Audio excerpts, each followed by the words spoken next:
கோவில். ஒரு நாள் பிரம்மதேவர் பார்க்கடலுக்கு போகும்போது அங்க ஒரு கொமிழ் மாதிரி உருவாகி சுயம்புவா இந்த ஸ்ரீரங்கநாதர் கோவிலுடைய சிலை தோன்றியிருக்கு.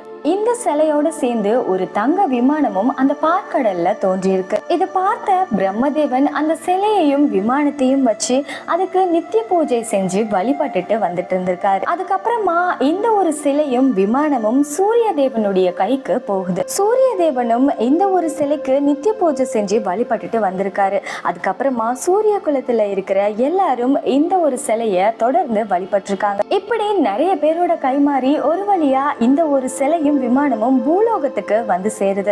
கடைசியா இந்த ஒரு சிலை அயோத்திய ஆட்சி செஞ்சு தசரத மன்னன் கிட்ட போகுது. தசரத மன்னன் ரொம்பவே பக்தியோட இந்த சிலைக்கு பூஜை பண்ணி வழிபட்டிருக்காரு. மொத்தம் 66 பேர் கைமாறி 67வதா இந்த ஒரு சிலையும் விமானமும் தசரத மன்னனுடைய புதல்வனான